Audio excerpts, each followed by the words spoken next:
Continue to do the same thing we see over and over again. They have tried to justify that lowering the minimum legal drinking age would foster an unsafe environment where alcohol abuse increases. This is simply not the case. The current MLDAA of 21 has forced those under the legal drinking age to drink in areas behind closed doors, where medical attention is often avoided for fear of breaking the law. We give these young adults the ability to make choices that affect others on a much larger scale, but we continue to tell them that they're incapable of making appropriate choices with the consumption of alcohol. I'm here to assure you that lowering the MLDAA to an age of 18 is not only a right that these young adults deserve, but also provides a safer environment for the consumption of alcohol. The negative side has made the argument that a younger drinking age would show an increase in alcohol-related health concerns. But this is not only a vague argument, it is also a false one. In a Choose Responsibility article, it is noted that individuals under the age of 21 are being put at a further health risk due to MLDAA 21. Several studies have shown that the majority of 18 to 21-year-olds choose to ignore the law and drink regardless of MLDAA 21. According to the Centers for Disease Control and Prevention, 72.2% of 12th graders reported drinking alcohol at some point in their lives. Unfortunately, due to the fact that these young adults are breaking the law, they choose to drink in deserted locations in order to avoid prosecution. Think about if something seriously wrong were happening with you or a friend related to alcohol, and truthfully ask yourself if the thought of facing serious charges would be running through your mind at that moment. Many would agree that this fear is the ability to deter someone from asking for medical attention. A great alternative that has been mentioned in debates of the issue would be the privilege to drink at age 18 based on completion of an intensive alcohol education course, promoting responsible and safe consumption.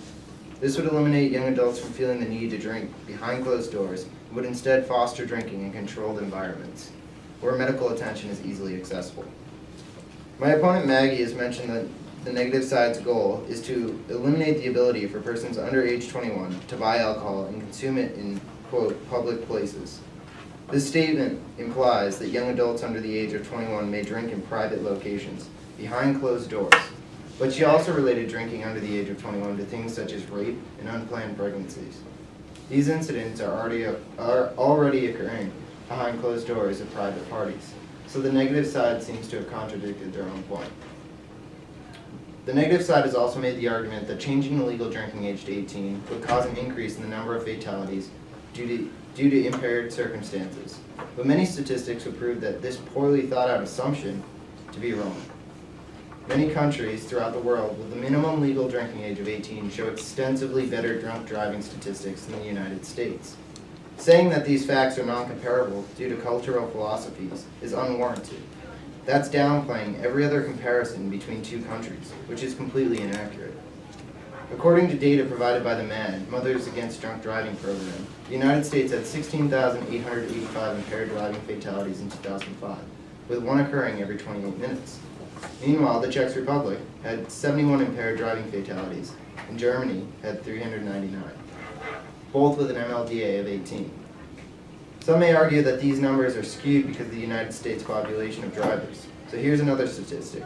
The number of impaired driving fatalities in the United States that year made up for 39% of the total traffic fatalities. In the Czech Republic, the number of impaired driving fatalities made up for 6% of the total traffic fatalities. Driving fatalities made up for 6% of the total traffic fatalities, and in Germany, only made up for 5%. Additionally, impaired driving fatalities as a percentage of total traffic fatalities in the United States has steadily fallen since 1982.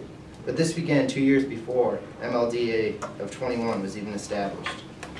These statistics indicate that an MLDAA of 18 would prove not to increase the number of impaired driving fatalities. The last argument made by the negative side that I would like to review is the point that these young adults from ages 18 to 20 are unable to make appropriate decisions for themselves. The argument that these 18-year-old adults are not capable of understanding the appropriate amount of alcohol to consume is hypocritical in several ways, as well as degrading. We allow these same young adults to vote for the leaders of our free world. We trust them to make political decisions that lead to the development of new laws and direction of our society. But we don't trust that these same people have the ability to control their alcohol usage. Upon leaving the country, we even allow members of the military to drink at the age of 18, those who are protecting us in matter of war. yet we still say that we can't trust the general public? Some may argue that the cognitive ability is not fully developed at the age of 18, and that this fact is representative of why we cannot trust these young adults to make appropriate decisions. I find this statement to be highly hypocritical as well. An article by Kristen Rollins, a psychology professor at Marist College, states that the brain is not fully developed until age 25. If this is true, wouldn't it also represent an issue that the current laws allow drinking at age 21? These simple facts should show that the age a brain develops at is not only a gray area, but is a non-representative of when young adults should be allowed to consume alcohol. It is easy to see that the negative side has continued to capitalize on the overused and unworthy assumptions that changing the minimum legal drinking age would cause a serious number of fatalities due to impaired driving, and that these young adults are not able to make the appropriate decisions upon the consumption of alcohol. These same young adults that we feel are not capable of making appropriate decisions regarding alcohol are able to vote, drive, and smoke. So it doesn't really make sense that we restrict alcohol consumption until the age of 21. We all have to be realistic and understand that no matter what the MLD is set at, drinking will always be an issue across every age group. What the affirmative side is aiming to do by lowering the MLD age 18 is just simply trying to create an environment where young adults won't feel the need to drink behind closed doors for fear of breaking the law. By taking away the fear of breaking the law, those in actual danger due to mishandling of alcohol will not be afraid to get the necessary medical attention.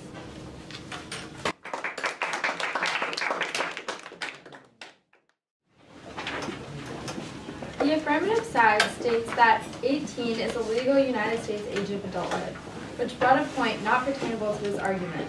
What the affirmative side has not taken into account is that lowering the drinking age to 18 years old would be simply medically irresponsible. According to years of psychological research on the effects of alcohol on the brain, alcohol can interfere with the development of the young adult frontal lobes, essential for functions such as organization, emotional regulation, and planning. My teammate Maggie also touched upon how serious the long-term effects on young adolescent brains can be. For the law to allow this would be careless and irresponsible.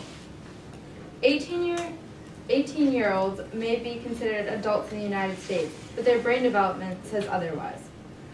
On the opposing side, the point Dick and Brendan included that the enlistment in the military is legal at 18 years old and includes larger life risks than alcohol does not in any way pertain to this argument.